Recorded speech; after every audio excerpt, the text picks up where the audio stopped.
ओम श्री साईराम. भागवत वाहिनी अध्याय 38.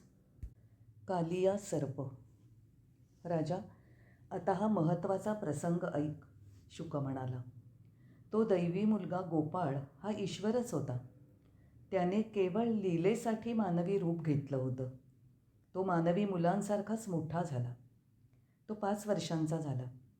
त्याच्या हालचालींचा हेतू कुणाला जाणता येत नसे. त्याच्या क्रीडा, लीला या कुणालाही आधी किंवा नंतर सांगण्याची त्याची सवय नव्हती.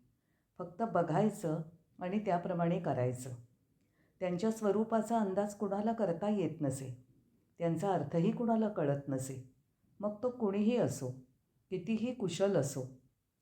एक दिवस त्याने हळूच गायींना एकत्र केलं. मातापित्याला सुद्धा त्यासंबंधी समजलं नाही.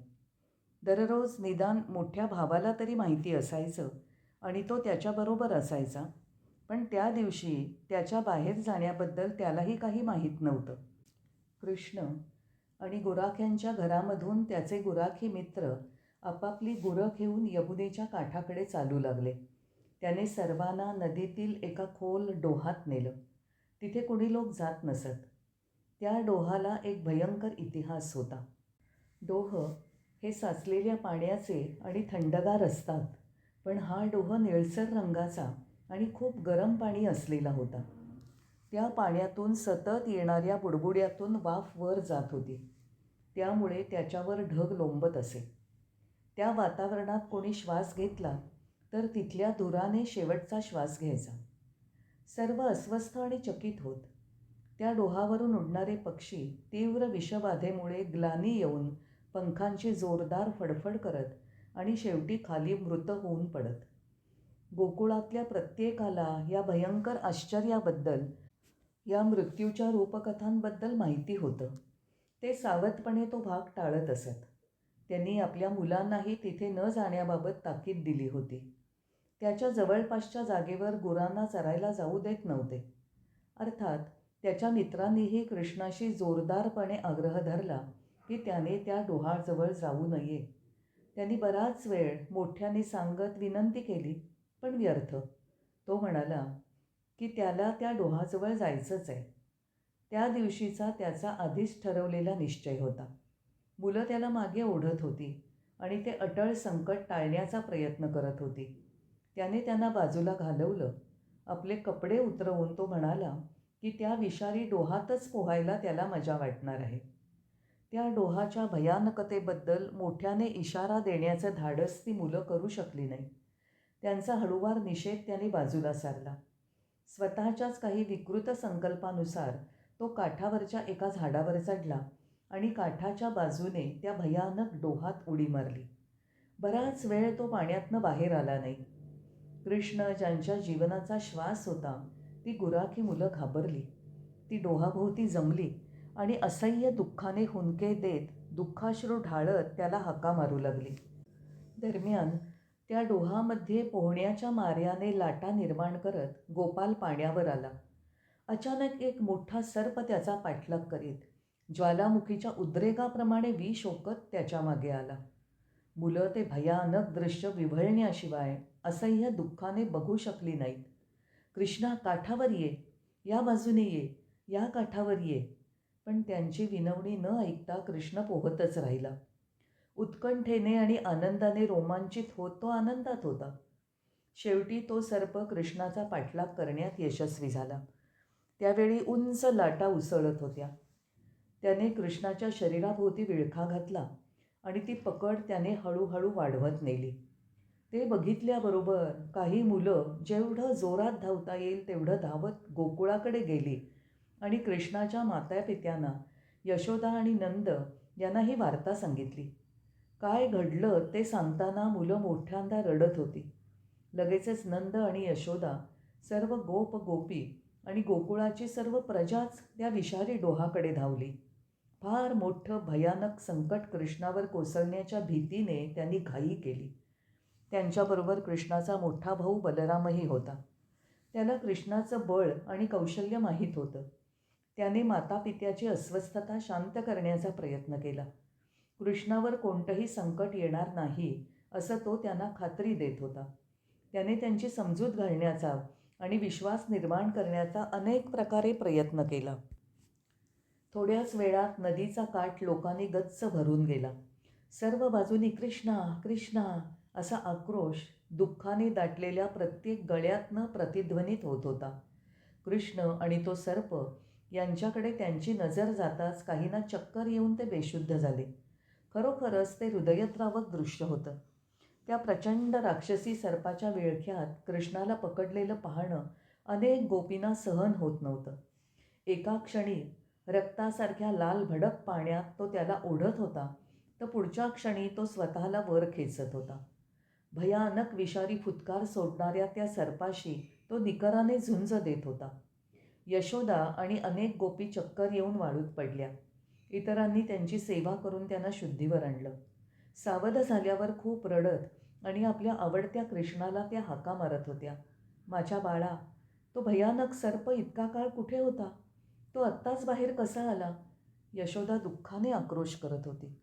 त्याचे काही मित्र हुंदके देत म्हणत होते, कृष्णाला जखमी करण्याऐवजी त्याने त्याचे फटकारे आम्हाला का मारले नाहीत? तो गोपाळला सोडणार नाही का? काही गोपप्रिया त्या डोहात उतरायला तयार झाल्या. म्हणजे तरी तो सर्प कृष्णाला सोडून त्यांना धरेल. आम्ही आमचे प्राण देतो, पण कृष्ण वाचला पाहिजे, त्या म्हणत होत्या. पण बलराम त्यांच्या वाटेत उभा राहिला.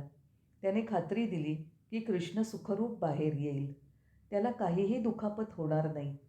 त्याने कृष्णाला हाक मारून सांगितलं की त्या राक्षसावर विजय मिळवून त्याने लवकर त्यांच्याकडे यावं.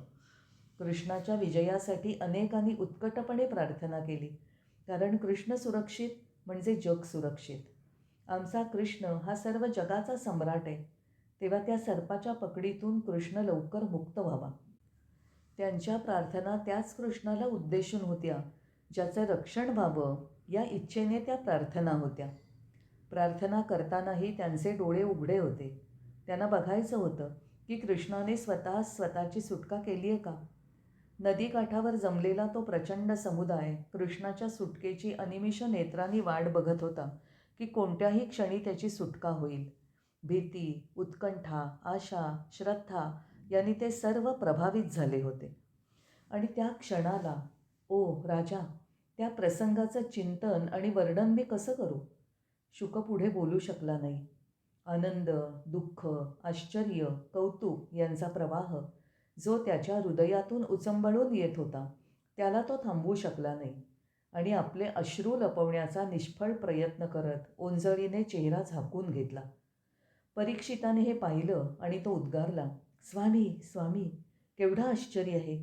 नंतर काय घडलं?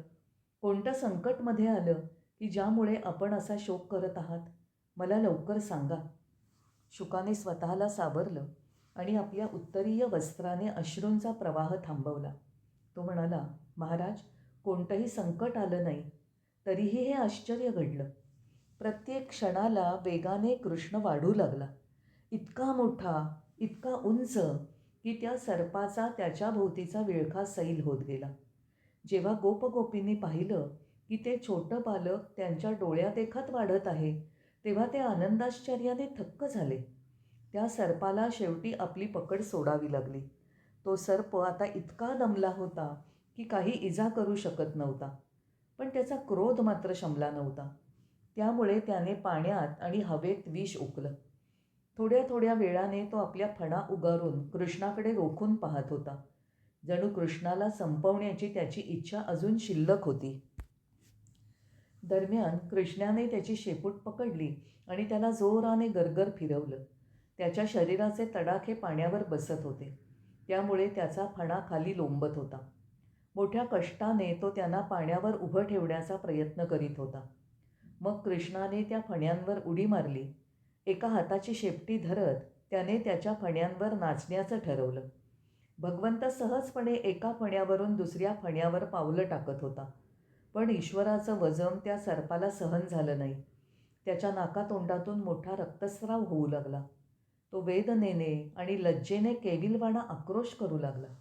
त्याला श्वासही घेता येत नव्हता. तो मृत्यूपंथाला लागला होता.